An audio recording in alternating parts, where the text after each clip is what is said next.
الرجیم بسم اللہ الرحمن الرحیم وما ارسلناک الا رحمۃ للعالمین۔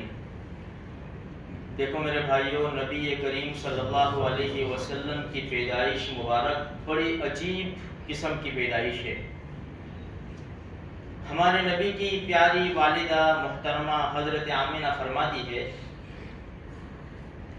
کہ ان کو کسی قسم کی تکلیف نہیں ہوئی۔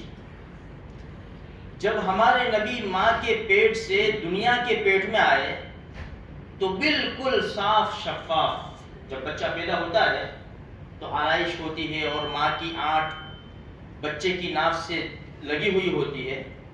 جب ہمارے نبی ماں کے پیٹ سے دنیا میں آئے تو ناف آنٹ سے کٹی ہوئی تھی اور بالکل صاف شفاف ہمارے نبی پیدا ہوئے۔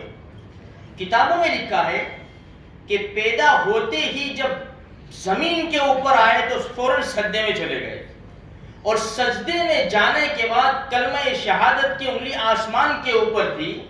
اس بات کی گواہی تھی کہ اس دھرتی کے اوپر اب اللہ ہی کی عبادت ہوگی، اللہ کے سوا کسی اور کی عبادت نہیں ہوگی۔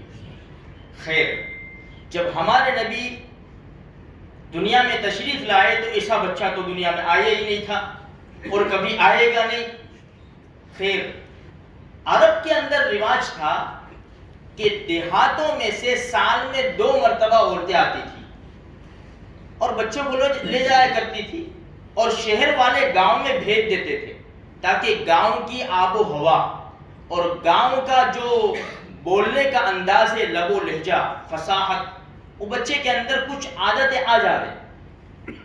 تو سال کے اندر 2 مرتبہ عورتیں آتی تھی، اس مرتبہ بھی آئی۔ اب چند عورتیں آئی، قبیلے حوازن کی عورتیں تھیں، اس میں حلیمہ سعدیہ بھی تھی۔ تو مختصر طور پر یہ ہے کہ سب کو بچے مل گئے، حضرت حلیمہ کو بچہ نہیں ملا۔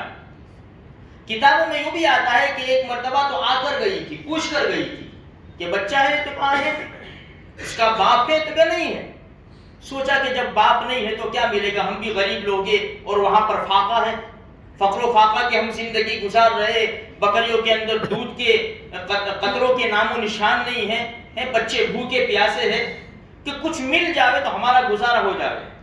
خیر، اللہ کا عجیب نظام چلا، حلیمہ کو بچہ ملا نہیں، اور حضرت اللہ کے رسول صلی اللہ علیہ وسلم کو کسی نے لیا نہیں، بلکہ اس لیے اللہ نے نہیں دیا کہ یہ قسمت حضرت حلیمہ کے حصے میں تھی۔ پھر آ کر پھر حضرت حلیمہ آئی اور دروازے پر دستک دی۔ اندر سے ماں نے پوچھا، من دق الباب، کس نے دروازہ کھٹکھٹایا بھائی؟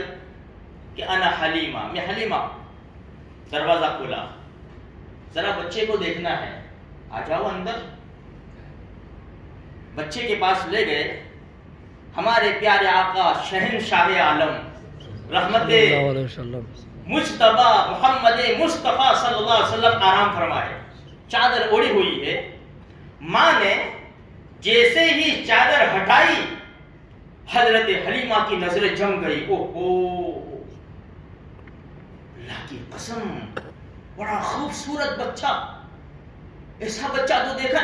فوراً اٹھایا گود میں لے جاتی ہوں، آمینہ میں لے جاتی ہوں، آمینہ میں لے جاتی ہوں۔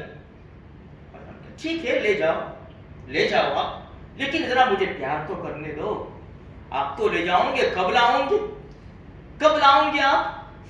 حضرت آمینہ نے پیار کیا۔ پہلے پیدائش کے بعد 2-3 دن ماں نے دودھ پلایا، پھر 8 دن ابو لہب کی آزاد باندی، سویبہ یا ثوبیہ، دونوں کتابوں میں نام لکھے، اس نے دودھ پلایا۔ پھر حضرت حلیمہ سعدیہ ہمارے نبی کو لے کر گئی۔ جب آئی نے اپنے گاؤں سے آئی تھی، دبلی پتلی سواری تھی، لوگ تھک گئے تھے حضرت حلیمہ سے، حلیمہ چل تو صحیح، دور جانا ہے۔ حلیمہ، بھائی معاف کرو، میری سواری تھکی ہوئی ہے، اس کے پاس کچھ کھانا پینا نہیں ہے، دبلی پتلی کمزور ہے، میں کیا کروں؟ قافلہ آگے جاتا، ٹھہر جاتا، حضرت حلیمہ کا انتظار ہوتا ہے۔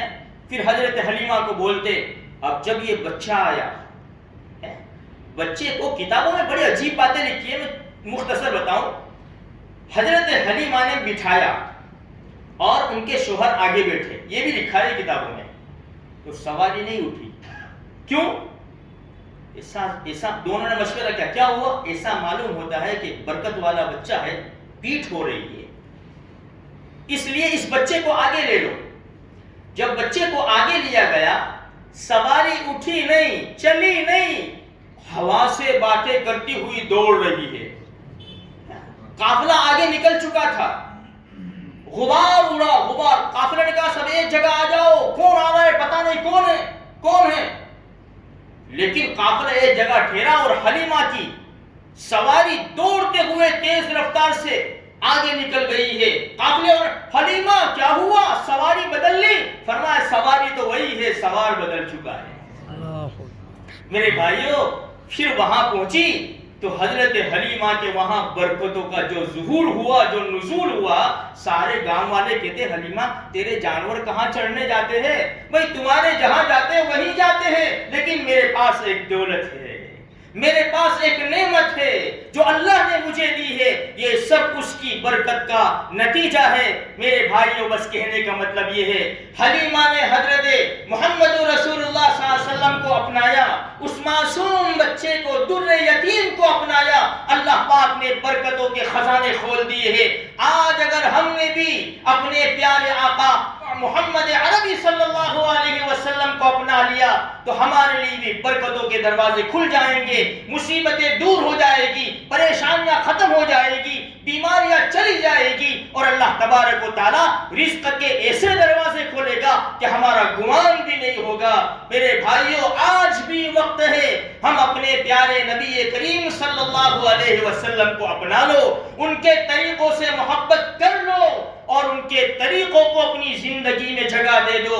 ہمارا کھانا تو کہ نبی کے طریقے پر، میرا پینا تو نبی کے طریقے پر، میرا سونا نبی کے طریقے پر، میرا چلنا نبی کے طریقے پر، میرے اخلاق، میرے کردار، میرے اعمال، میرا پڑوسیوں کے ساتھ سلوک، میری تجارت، میری شادی، میرا غم، میرا کسی سے ملنا جلنا، یہ ساری چیزیں ہمیں کوشش کرنی چاہیے کہ پیارے آقا محمد رسول اللہ صلی اللہ علیہ وسلم کے طریقوں پر آ جائے۔ پھر دیکھو دنیا ہمارے قدم چومے گی، دنیا چھپر پھاڑ کر ہمارے قدموں میں آئے گی، اور دنیا کی کوئی طاقت ہمارا بال بیکا نہیں کر سکے گی۔ یہی ربیع الاول کا مقصد ہے، یہی ولادت با سعادت کا مقصد ہے، اور یہی صورت اور سیرت کا مقصد ہے۔ اللہ مجھے آپ کو توفیق نصیب فرمائے۔